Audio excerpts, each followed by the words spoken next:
Number 5 सूरतुल माइदा आयत number 52 तफसीर फतरल्लज़ीना, और उसके साथ साथ अब आप देखेंगे, फा का तर्जमा किया गया अब, यानी जो मुसलमान उनका ताल्लुक यहूदियों और ईसाइयों से है गहरी दोस्ती का, फतरा, आप देखेंगे अल्लज़ीना, उन लोगों को फी कुलूबिहिम मरदुन, जिनके दिलों में मर्ज है। ये अल्फाज कई मरतबा अब तक गुजर चुके ना, कि जिनके दिलों में मर्ज है, इससे मुराद मुनाफिकीन, जिनके दिलों में मर्ज है। कई मरतबा अल्लाह ताला ने फरमाया फतरल्लज़ीना फी कुलूबिहिम मरदुन, तुम उन लोगों को अब देखोगे जिनके दिलों में मर्ज है, और वो मर्ज क्या है? निफाक का है, ये आजार है उनके दिलों में, और निफाक की वजह से वो मुतासिर होते हैं इनसे ज्यादा। होता भी यही है कि जो गालिब अकवाम हुआ करती हैं, और जिन अकवाम का तहजीब तमद्दन ये चीजें बड़ा अट्रैक्टिव हुआ करता है, पस्त कौमें जो होती हैं वो उनमें जाकर मिल जाया करती हैं, और उनकी रिहाइश से, उनके तर्ज जिंदगी से बहुत ज्यादा मुतासिर होते हैं, हत्ता कि उसे कबूल कर लेते हैं। आप अंग्रेजों का हाल देखें, जब बर्रे सगीर में वो नए नए आए थे, तो उस वक्त मुसलमानों ने,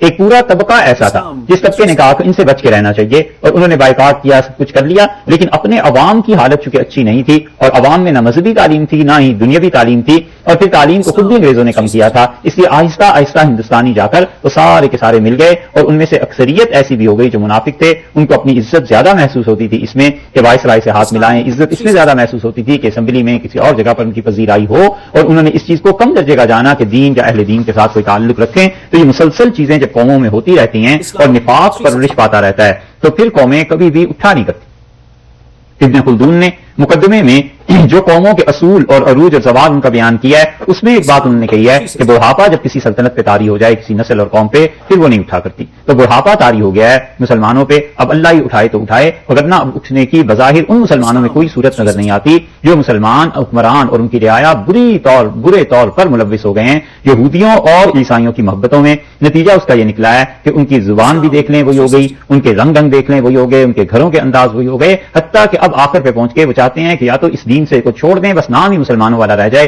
तो इसमें कोई हरज नहीं, और या ये कि वो इस दीन में इतनी तारीफ कर दें कि ये दीन बिल्कुल अंग्रेजों ईसाइयों जैसा दीन हो जाए। ये जितने बच्चे अब पढ़ के खुद हमारे ममालिक में इंग्लिश मीडियम स्कूल्स में निकल रहे हैं, उनमें किसी से पूछो कि तुम्हारे आबा उजदाद की तारीफ क्या थी, दीन क्या था, हदीस किसको कहते हैं,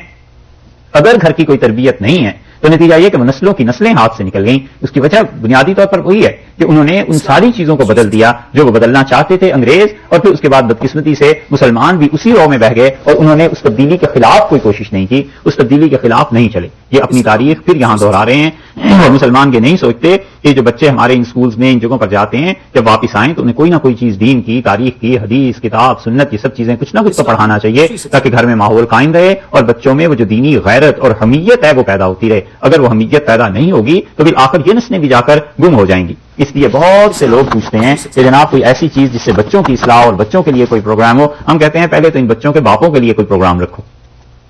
पहले तो इनके जो बड़े हैं ना उन्हें कुछ सिखाओ, ये बच्चे खुद से सीखेंगे, वरना हालत ऐसी ही पतली हो जाएगी। जो कुछ अंग्रेजों ने वहां किया, अब उन्हें कुछ करने की इन ममालिक में तो जरूरत नहीं, इसलिए कि इन ममालिक में जो मुसलमान अब आ रहे हैं वो तो उन चीजों को सोचते कम है कि आगे नस्लें औलाद इन चीजों का क्या बनेगा, और जो सोचते हैं इज्तिमाई कोशिश नहीं कर सकते। 10 अफराद मसलन सोच रहे हैं कि ये काम किया जाए, लेकिन वो 10 अफराद मिलकर काम नहीं ना करते। मिल जाए तो फिर उनको शीरा कौन उसमें हो, उन्हें जोड़े कौन और किसकी मानकर वो चलें। ये सब चीजें जो हैं बज़ाहिर छोटी छोटी, लेकिन इसी वजह से आखिर पे पहुंच के सल्तनत तबाह हो जाती है और मुल्क तबाह हो जाते हैं। अल्लाह ने फरमाया फतरल्लज़ीना फी कुलूबिहिम मरदुन, अब आप देखेंगे जिन लोगों के दिलों में क्या है, मर्ज है, युसारिऊन फीहिम, इनमें दौड़ दौड़ कर जाकर मिलते हैं,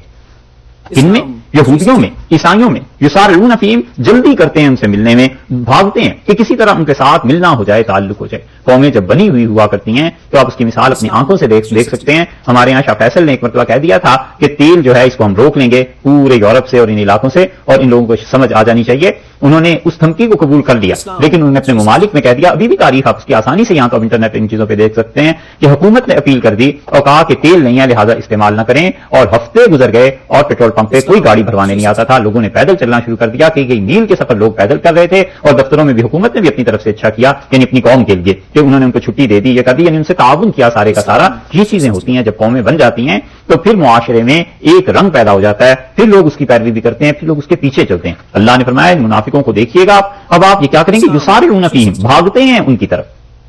यहूदियों की तरफ। یقولونا اور کہتے ہیں نخشا ہم اس بات سے ڈرتے ہیں کہ ان تصیبنا دائرہ کہ ہم پر کوئی مصیبت آ پڑے کوئی گردش پیش آ جائے کوئی اتفاقی مصیبت جس میں انسان کے اپنے اعمال کو زیادہ دخل نہ ہو ایسی چیز آ پڑے مصیبت قحط بھی ہو سکتی ہے اور مصیبت یہ بھی ہو سکتی ہے کہ کوئی ایسی گرانی ہو جائے اور یہ مدینہ منورہ میں سمجھتے ہیں کہ اگر گرانی ہو گئی تو پھر ہم لوگ مارے جائیں گے حضرت عبادہ ابن صامت رضی اللہ عنہ آئے تھے رسول اللہ صلی اللہ علیہ وسلم کے پاس اور انہوں نے عرض کیا کہ اللہ کے رسول میرا بہت زیادہ ہمارے قبیلے کا ان مشرکین سے ملنا جلنا رہتا ہے یہودیوں سے اور عیسائیوں سے بھی اور میرا تو جی چاہتا ہے کہ میں ان سے صاف اظہار کر دوں برات کا اور ایک دن انہوں نے کر بھی دیا انہوں نے کہا یہودیوں بالکل میرے تمہارے ساتھ کوئی دوستی نہیں کوئی تعلق نہیں اور تمہارا ہم سے کوئی تعلق نہیں اب جب رسول اللہ صلی اللہ علیہ وسلم صحیح دین لے کے آئے ہیں تو یا تو تم ان کی پیروی کرو اور یا پھر اس کے علاوہ پھر ہمارے ساتھ کوئی دوستی نہ رکھنا اور یہی چیز عبداللہ ابن ابی کو بھی پیش آئی جو کہ منافق تھا اور اس کو اس طرح پیش آئی کہ آپس میں حلیف تھے سارے تو اب حضرت عبادہ ابن صامت رضی اللہ عنہ نے جب یہودیوں سے اپنی جان چھڑا لی تو چاہیے تھا کہ عبداللہ ابن ابی بھی چھڑا لیتا لیکن اس نے یہ لفظ کہے اس نے کہا میں تو ایسے نہیں کر سکتا کیونکہ جب بھی ہم پہ کوئی مصیبت آتی ہے یہودیوں سے ہمیں پیسہ لینا ہوتا ہے ہم تو ان کے دستے نگر ہیں ایک یہ بات ہو گئی اور ایک یہ بات کہ مدینہ منورہ کے قریب میں جو کافر تھے یہودی سود دیتے تھے بہت زیادہ اور مسلمان بعض جنہوں نے نیا نیا دین قبول کیا تھا اور منافقین ان کو پیسے کی جب بھی ضرورت پیش آتی تھی یہ جا کر ان سے لیتے تھے تو اللہ تعالیٰ نے منع کر دیا کہ دیکھو جو مسلمان ہیں ان کو تو بتا دیا کہ تم لوگ یہودیوں اور عیسائیوں سے ایسی دوستی نہیں رکھو گے اور جو منافق تھے انہوں نے یہ کہا کہ نقشہ ان تصیبنا دائرہ ہم اس بات سے ڈرتے ہیں کہ ایسے نہ ہو جائے ہم کو ڈر ہے کہ کوئی گردش آ جائے یا حالات بگڑ جائیں پیسے زیادہ دینے پڑ جائیں یہاں پہ کوئی مصیبت پیش آ جائے یا اتفاقاً قحط پڑ جائے تو ہم پھر پیسے جا کے کہاں سے لیں گے اللہ تعالیٰ نے اس کا جواب آگے دیا ہے لیکن پہلے ان منافقین کا کہا ہے کہ ان لوگوں کو دیکھو جن کے دلوں میں مرض ہے جو یہودیوں سے فائدے اٹھاتے ہیں خاص اللہ سے عین ممکن ہے کہ اللہ عصا کا مطلب عربی میں تو ہونا چاہیے شاید سے اردو میں عربی سے جب ٹرانسلیٹ کریں تو عصا کا مطلب شاید لیکن اس کو یقینی طور پر مانا جائے گا جب اللہ کی طرف سے ہوگا تو اللہ تعالیٰ نے فرمایا یقیناً اللہ فاص اللہ یقیناً اللہ تعالیٰ ان یاتیہ وہ لے آئے بالفتح فتح لے آئے اللہ تعالیٰ تمہیں فتح دے دے گا یعنی مکہ مکرمہ فتح ہو جائے یہ تمہارے ساتھ خدا کر دے گا اور فتح ہو جائیں یعنی مسلمان غالب آ جائیں اور یہودی اور عیسائی مغلوب ہو جائیں یہ چیز ہو جائے تو عین ممکن ہے یہ سب کچھ ہو جائے شاید تمہیں فتح مل جائے یعنی یقینی طور پر تمہیں فتح مل جائے گی جب ایسی صورتحال پیش آئے گی تو تمہارے معاشی حالات درست ہو جائیں گے اور وہ امرن یا کوئی خاص بات آ جائے من عنده اللہ تعالیٰ کی طرف سے